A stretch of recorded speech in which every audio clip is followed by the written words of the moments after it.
Basic doctrines. Tripitaka, or Tipitaka.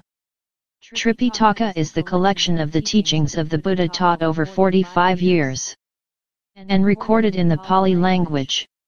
It consists of sutra conventional teaching, Vinaya disciplinary code, and Abhidharma moral psychology.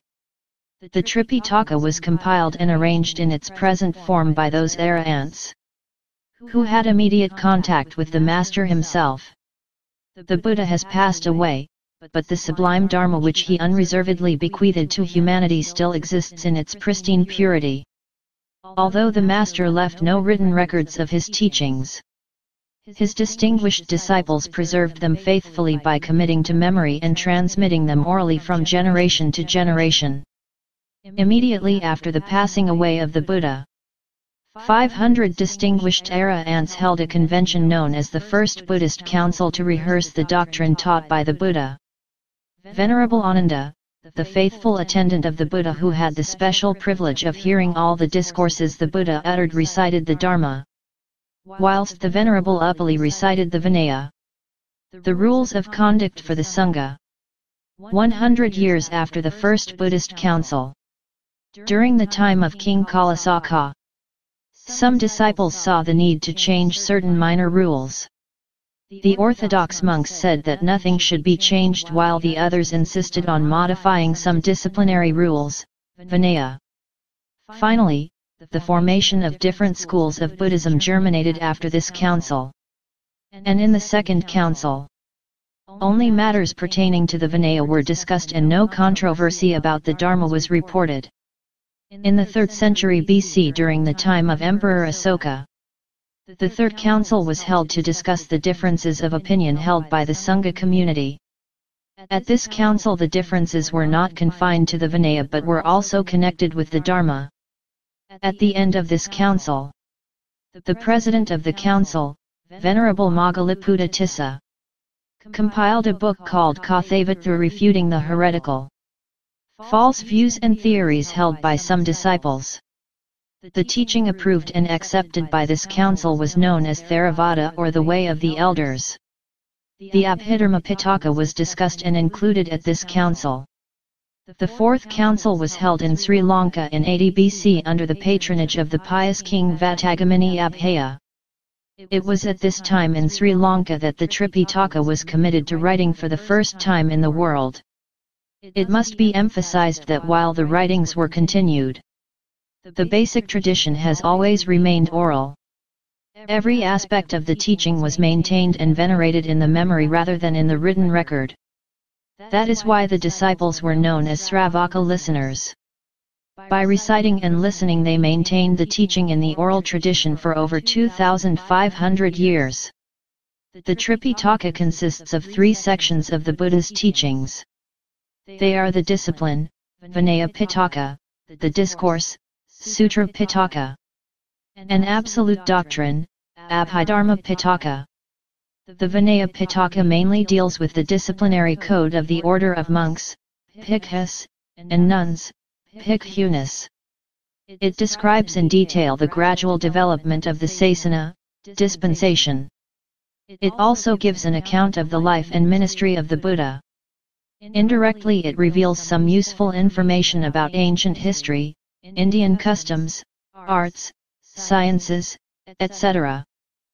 For nearly 20 years since his enlightenment, the Buddha did not lay down rules for the control of the Sangha. Later, as the occasion arose and the number of monks increased, the Buddha promulgated rules for the future discipline of the Sangha. This Pitaka consists of the 5 following books. 1 Parajika Pali, major offenses. 2 Pasadiyya Pali, minor offenses. 3 Mahavika Pali, greater section. 4 Kalavika Pali, smaller section. 5 Parivara Pali, epitome of the Vinaya. Sutra Pitaka. The Sutra Pitaka consists chiefly of discourses delivered by the Buddha himself on various occasions. There are also a few discourses delivered by some of his distinguished disciples, such as the venerables Sariputta, Ananda, Moggalana, and famous female venerables like Khema, Uttara, Visakha, etc., included in it. It is like a book of prescriptions, as the sermons embodied therein were expounded to suit the different occasions and the temperaments of various persons. There may be seemingly contradictory statements, but they should not be misconstrued as they were opportunely uttered by the Buddha to suit a particular purpose. Therefore morals, ethics, discipline, duties, responsibilities, obligations, and humane qualities can be found in the Sutra Pitaka. This Pitaka is divided into 5 Nikayas or collections, viz. 1 Dingha-Nikaya, collection of long discourses. 2 Majjhima Nikaya, collection of middle-length discourses. 3 Samyutta Nikaya, collection of kindred sayings. 4 Anguttara Nikaya, collection of discourses arranged in accordance with number. 5 Khuddaka Nikaya, smaller collection. The 5th is subdivided into 15 books. 1 Khuddaka Patha, shorter texts. 2 Dhammapada, the way of truth. 3 Udana, heartfelt sayings or paeans of joy. 4 Iti Vataka, thus said discourses. 5 Sutra Nipata, collected discourses. 6 Vimana Vathu, stories of celestial mansions. 7 Pita Vathu, stories of Pitas. 8 Theragatha, psalms of the brethren. 9 Tharigatha, psalms of the sisters. 10 Jataka, birth stories. 11 Nidasa, expositions. 12 Padasamhita, analytical knowledge. 13 Abhidharma, lives of saints. 14 Buddhavamsa, the history of Buddha. 15 Karya Pitaka, modes of conduct. Abhidharma Pitaka. The Abhidharma is, to a deep thinker, the most important and interesting collection, as it contains the profound philosophy and psychology of the Buddha's teaching in contrast to the illuminating but conventional discourses in the Sutra Pitaka. In the Sutra Pitaka one often finds references to individual, being, etc., but in the Abhidharma, instead of such conventional terms, we meet with ultimate terms, such as aggregates, mind, matter, etc. In the sutra is found the Vihara Dasena, conventional teaching, whilst in the Abhidharma is found the Paramatha Dasena, ultimate doctrine. In the Abhidharma everything is analyzed and explained in detail, and as such it is called analytical doctrine, Vibhaja-Veda. 4 ultimate, supramundane subjects, Paramatha, are enumerated in the Abhidharma. They are Citta, consciousness, Cetasika, mental concomitants, Rupa, matter, and Nirvana. The so-called being is microscopically analyzed and its component parts are minutely described. Finally, the ultimate goal and the method to achieve it is explained with all necessary details. The Abhidharma Pitaka is composed of the following works. 1 Dhammasangani, enumeration of phenomena. 2 Vibhanga, the book of the treatises. 3 Kathavathu, point of controversy. 4 Pugala Panati, description of individuals. 5 Datukatha, discussion with reference to elements. 6 Yamaka, the book of pairs. 7 Padhana, the book of relations. According to another classification, mentioned by the Buddha himself, the whole teaching is ninefold, namely 1 Sutra, 2 Gaya, 3 Vyakarama, 4 Gatha, 5 Udana, 6 Itivataka, 7 Jataka, 8 Abhidhamma, 9 Vidala, 1 Sutra. These are the short, medium, and long discourses expounded by the Buddha on various occasions, such as Mangala Sutra, Discourse on Blessings, Ratana Sutra, the Jewel Discourse, Metta Sutra, Discourse on Goodwill, etc. According to the commentary, the Vinaya is also included in this division. 2 Gaya, these are discourses mixed with gathas or verses, such as the Sagathavagga of the Samyutta Nikaya. 3 Vyakarana lit. Exposition. The whole Abhidharma Pitaka. Discourses without verses, and everything that is not included in the remaining 8 divisions belong to this class. 4 Gatha, these include verses found in the Dhammapada, Way of Truth. 3 Agatha, Psalms of the Brethren. 3 Gatha, Psalms of the Sisters. And those isolated verses which are not classed amongst the sutra. 5 Udana, these are the paeans of joy found in the Udana, one of the divisions of the Khuddaka Nikaya. 6 Itivataka, these are the 112 discourses which commence with the phrase, "Thus the Blessed One has said." Itivataka is one of the 15 books that comprise the Khuddaka Nikaya. 7 Jataka, these are the 547 birth stories related by the Buddha in connection with his previous births. 8 Abhuta Dhamma, these are the few discourses that deal with wonderful and marvelous things, as for example the Agriya Abhuta Dhamma Sutra of the Majjhima Nikaya, number 123. 9 Vidala, these are the pleasurable discourses, such as Chula Vidala, Mahavidala, MNNOS 43, 44, Samaditya Sutra, MN No 9, etc. In some of these discourses, the answers given to certain questions were put with a feeling of joy. What is Abhidharma? Abhidharma is the analytical doctrine of mental faculties and elements. The Abhidharma Pitaka contains the profound moral psychology and philosophy of the Buddha's teaching in contrast to the moral discourses in the Sutra Pitaka.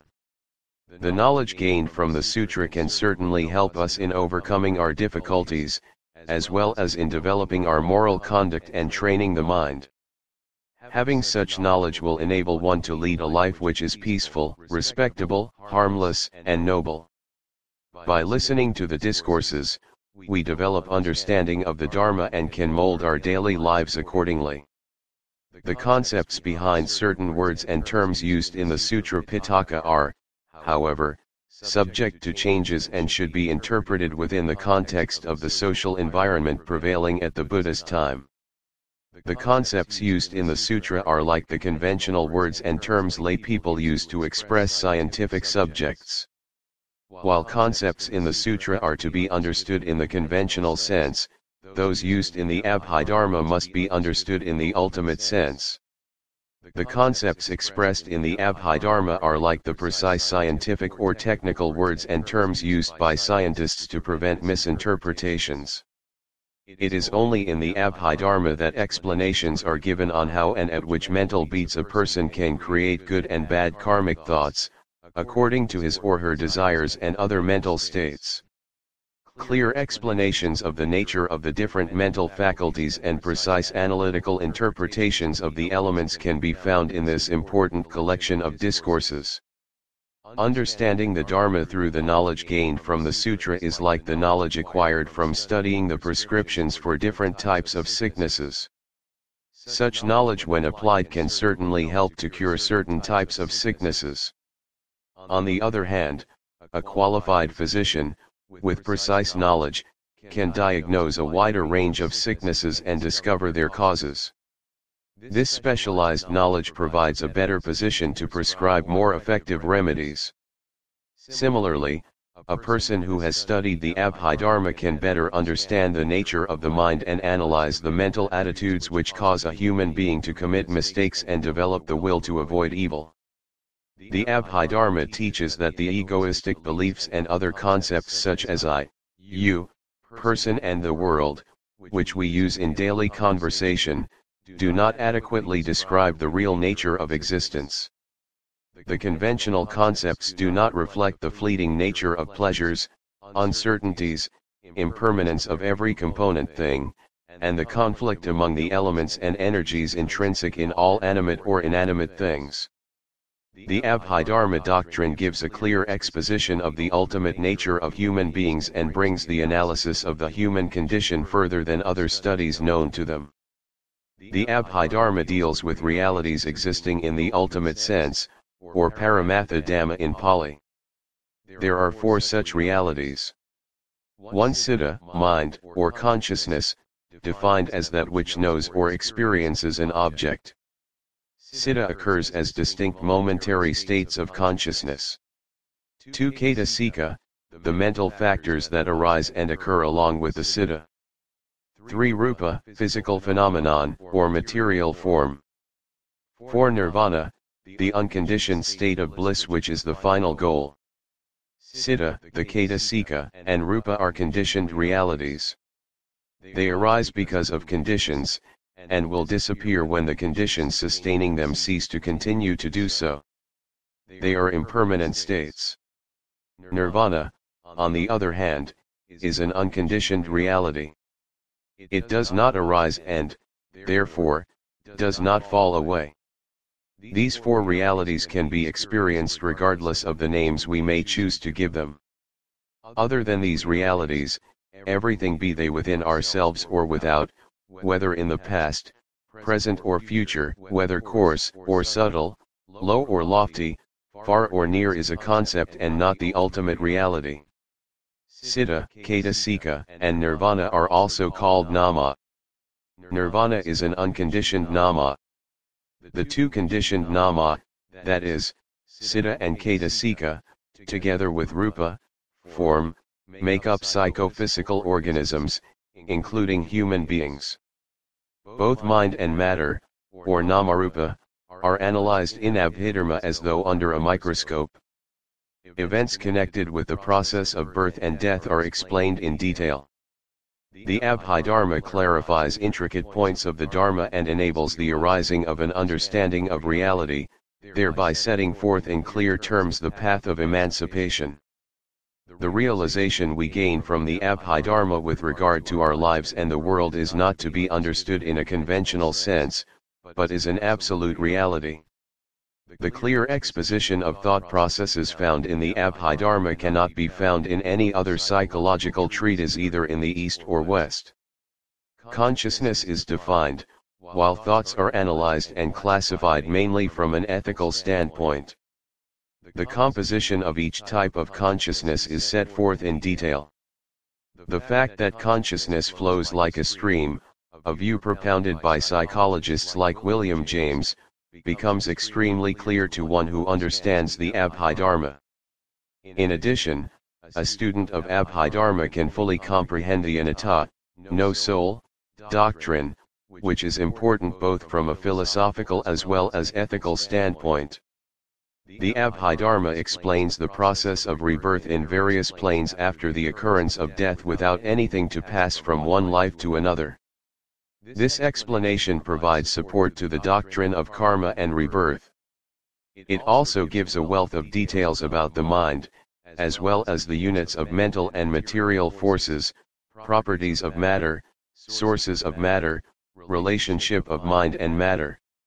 In the Abhidharma Sangaha, a manual of Abhidharma, there is a brief exposition of the law of dependent origination, followed by a descriptive account of the causal relations which finds no parallel in any other study of the human condition anywhere else in the world. Because of its analytics and profound expositions, the Abhidharma is not a subject of fleeting interest designed for the superficial reader. To what extent can we compare modern psychology with the analysis provided in the Abhidharma? Modern psychology, limited as it is, comes within the scope of Abhidharma insofar as it deals with the mind with thoughts, thought processes, and mental states. The difference lies in the fact that Abhidharma does not accept the concept of a psyche or a soul. The analysis of the nature of the mind given in the Abhidharma is not available through any other source. Even modern psychologists are very much in the dark with regards to subjects like mental impulses or mental beats, Javana Siddha, as discussed in the Abhidharma. Dr. Graham Howe, an eminent Harley Street psychologist, wrote in his book, The Invisible Anatomy, In the course of their work, many psychologists have found, as the pioneer work of C.G. Jung has shown, that we are near to the Buddha. To read a little Buddhism is to realize that the Buddhists knew 2,500 years ago far more about our modern problems of psychology than they have yet been given credit for. They studied these problems long ago, and found the answers too. We are now rediscovering the ancient wisdom of the East. Some scholars assert that the Abhidharma is not the teaching of the Buddha, but it grew out of the commentaries on the basic teachings of the Buddha. These commentaries are said to be the work of great scholar monks. Tradition, however, attributes the nucleus of the Abhidharma to the Buddha himself. Commentators state that the Buddha, as a mark of gratitude to his mother who was born as a deva in a celestial plane, preached the Abhidharma to her together with other devas continuously for 3 months. The principal topics, matika, of the advanced teaching, such as moral states, kusala dharma, and immoral states, akusala dharma, were then repeated by the Buddha to Venerable Sariputta Thera, who subsequently elaborated them and later compiled them into 6 books. From ancient times there were controversies as to whether the Abhidharma was really taught by the Buddha. While this discussion may be interesting for academic purposes, what is important is for us to experience and understand the realities described in the Abhidharma. One will realize for oneself that such profound and consistently verifiable truths can only emanate from a supremely enlightened source, from a Buddha. Much of what is contained in the Abhidharma is also found in the Sutra Pitaka, and such sermons had never been heard until they were first uttered by the Buddha. Therefore, those who claim that the Buddha was not the source of the Abhidharma would have to say the same thing about the sutra. Such a statement, of course, cannot be supported by evidence. According to the Theravada tradition, the essence, fundamentals, and framework of the Abhidharma are ascribed to the Buddha, although the tabulations and classifications may have been the work of later disciples. What is important is the essence. It is this that we would try to experience for ourselves. The Buddha himself clearly took the stand of using the knowledge of the Abhidharma to clarify many existing psychological, metaphysical, and philosophical problems. Mere intellectual quibbling about whether the Buddha taught the Abhidharma or not will not help us to understand reality. The question is also raised whether the Abhidharma is essential for Dharma practice. The answer to this will depend on the individual who undertakes the practice. People vary in their levels of understanding, their temperaments, and spiritual development. Ideally, all the different spiritual faculties should be harmonized, but some people are quite contented with devotional practices based on faith, while others are keen on developing penetrative insight. The Abhidharma is most useful to those who want to understand the Dharma in greater depth and detail. It aids the development of insight into the 3 characteristics of existence: impermanence, unsatisfactoriness, and non-self. It is useful not only for the periods devoted to formal meditation, but also during the rest of the day when we are engaged in various mundane chores. We derive great benefit from the study of the Abhidharma when we experience absolute reality. In addition, a comprehensive knowledge of the Abhidharma is useful for those engaged in teaching and explaining the Dharma. In fact, the real meaning of the most important Buddhist terminologies such as Dharma, Karma, Samsara, Sankhara, Paticca Samuppada, and Nirvana cannot be understood without a knowledge of Abhidharma. Mind and matter, Nama-Rupa. What is mind? No matter. What is matter? Never mind. According to Buddhism, life is a combination of mind, Nama, and matter, Rupa. Mind consists of the combination of sensations, perceptions, volitional activities, and consciousness. Matter consists of the combination of the 4 elements of solidity, fluidity, motion, and heat. Life is the coexistence of mind and matter. Decay is the lack of coordination of mind and matter. Death is the separation of mind and matter. Rebirth is the recombination of mind and matter. After the passing away of the physical body, matter, the mental forces, mind, recombine and assume a new combination in a different material form and condition another existence. The relation of mind to matter is like the relation of a battery to an engine of a motor car. The battery helps to start the engine. The engine helps to charge the battery. The combination helps to run the motor car. In the same manner, matter helps the mind to function and the mind helps to set matter in motion. Buddhism teaches that life is not the property of matter alone, and that the life process continues or flows as a result of cause and effect. The mental and material elements that compose sentient beings from amoeba to elephant and also to man existed previously in other forms. Although some people hold the view that life originates in matter alone, the greatest scientists have accepted that mind precedes matter in order for life to originate. In Buddhism, this concept is called relinging consciousness. Each of us, in the ultimate sense, is mind and matter, a compound of mental and material phenomena, and nothing more. Apart from these realities that go to form the Nama-Rupa compound, there is no self, or soul. The mind part of the compound is what experiences an object.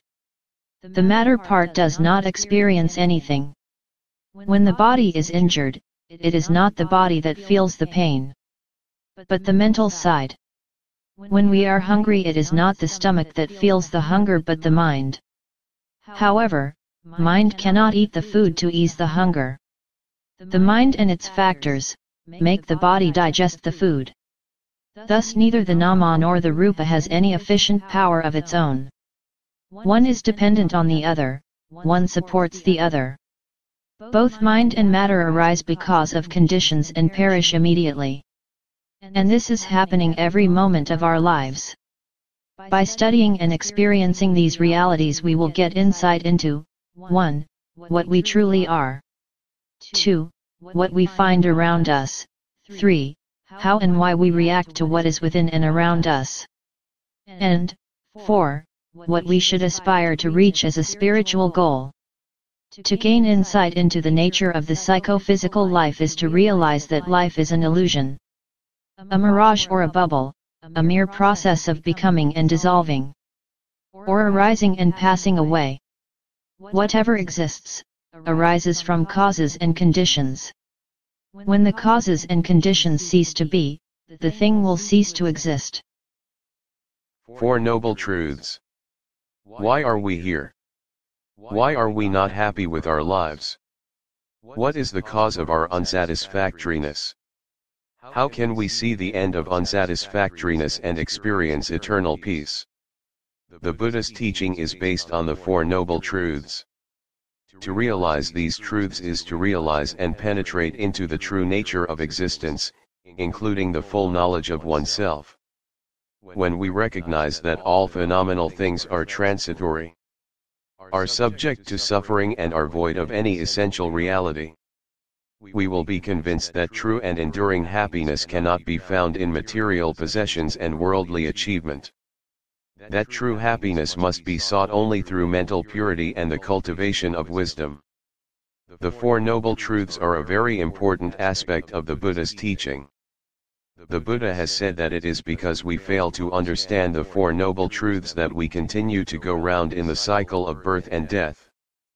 The very first sermon of the Buddha, the Dharmachakra Sutra, which he gave to the 5 monks at the deer park in Sarnath, was on the Four Noble Truths and the Eightfold Path. The Four Noble Truths are: the Noble Truth of Dukkha, the Noble Truth of the Cause of Dukkha, the Noble Truth of the End of Dukkha, the Noble Truth of the Path leading to the End of Dukkha. There are many ways of understanding the Pali word dukkha. It has generally been translated as suffering or unsatisfactoriness. But this term as used in the Four Noble Truths has a deeper and wider meaning. Dukkha contains not only the ordinary meaning of suffering, but also includes deeper ideas such as imperfection, pain, impermanence, disharmony, discomfort, irritation, or awareness of incompleteness and insufficiency. By all means, dukkha includes physical and mental suffering, birth, decay, disease, death, to be united with the unpleasant, to be separated from the pleasant, not to get what one desires. However, many people do not realize that even during the moments of joy and happiness, there is dukkha because these moments are all impermanent states and will pass away when conditions change. Therefore, the truth of dukkha encompasses the whole of existence. In our happiness and sorrow, in every aspect of our lives. As long as we live, we are very profoundly subjected to this truth. Some people may have the impression that viewing life in terms of dukkha is a rather pessimistic or negative way of looking at life. This is not a pessimistic but a realistic way. If one is suffering from a disease and refuses to recognize the fact that one is ill, and as a result, refuses to seek treatment, we will not consider such a mental attitude as being optimistic, but merely as being foolish. Therefore, by being either optimistic or pessimistic, one does not really understand the nature of life, and is therefore unable to tackle life's problems in the right perspective. The Four Noble Truths begin with the recognition of the prevalence of dukkha and then proceed to analyze its cause and find its cure. Had the Buddha stopped at the truth of dukkha, then one may say Buddhism has identified the problem but has not given the cure. If such is the case, then the human situation is hopeless. However, not only is the truth of dukkha recognized, the Buddha proceeded to analyze its cause and the way to cure it. How can Buddhism be considered to be pessimistic if the cure to the problem is known? In fact, it is a teaching which is filled with hope. In addition, even though dukkha is a noble truth, it does not mean that there is no happiness, enjoyment, and pleasure in life. There is, and the Buddha has taught various methods with which we can gain more happiness in our daily life. However, in the final analysis, the fact remains that the pleasure or happiness that we experience in life is impermanent. We may enjoy a happy situation, or the good company of someone we love, or we enjoy youth and health. Sooner or later, when these states change, we experience suffering. Therefore, while there is every reason to feel glad when one experiences happiness, one should not cling to these happy states or be sidetracked and forget about working one's way to complete liberation. If we wish to cure ourselves of suffering, we must first identify its cause. According to the Buddha, craving or desire, tanha or raga, is the cause of suffering. This is the second noble truth. People crave for pleasant experiences, crave for material things, crave for eternal life, and when disappointed, crave for eternal death. They are not only attached to sensual pleasures, wealth, and power, but also to ideas, views, opinions, concepts, beliefs. And craving is linked to ignorance, that is, not seeing things as they really are, or failing to understand the reality of experience and life. Under the delusion of self and not realizing that personality is anatta, non-self, a person clings to things which are impermanent, changeable, perishable. The failure to satisfy one's desires through these things causes disappointments and suffering. The danger of selfish desire. Craving is a fire which burns in all beings. Every activity is motivated by desire. They range from the simple physical desire of animals to the complex and often artificially stimulated desires of civilized people. To satisfy desire, animals prey upon one another, and human beings fight, kill, cheat, lie and perform various forms of unwholesome deeds. Craving is a powerful mental force present in all forms of life, and is the chief cause of the ills in life. It is this craving that leads to repeated births in the cycle of existence. Once we have realized the cause of suffering, we are in a position to put an end to suffering. So, how do we put an end to suffering? Eliminate it at its root by the removal of craving in the mind. This is the third noble truth. The state where craving ceases is known as nirvana. The word nirvana is composed of ni and vana, meaning the departure from or end of craving. This is a state which is free from suffering and rounds of rebirth. This is a state which is not subjected to the laws of birth, decay, and death. This state is so sublime that no human language can express it. Nirvana is unborn, unoriginated, uncreated, unformed. If there were not this unborn, this unoriginated, this uncreated, this unformed, then escape from the conditioned world is not possible. Nirvana is beyond logic and reasoning. We may engage in highly speculative discussions regarding nirvana or ultimate reality. But this is not the way to really understand it. To understand and realize the truth of nirvana, it is necessary for us to walk the Eightfold Path, and to train and purify ourselves with diligence and patience. Through spiritual development and maturity, we will be able to realize the third noble truth. But first we must begin with Sraddha, the confidence or faith that the Buddha is truly competent to lead the way. The Noble Eightfold Path is the fourth noble truth which leads to nirvana. It is a way of life consisting of 8 factors. By walking on this path, it will be possible for us to see an end to suffering. Because Buddhism is a logical and consistent teaching embracing every aspect of life. This noble path also serves as the finest possible code for leading a happy life. Its practice brings benefits to oneself and others, and it is not a path to be practiced by those who call themselves Buddhists alone, but by each and every understanding person, irrespective of his or her religious beliefs.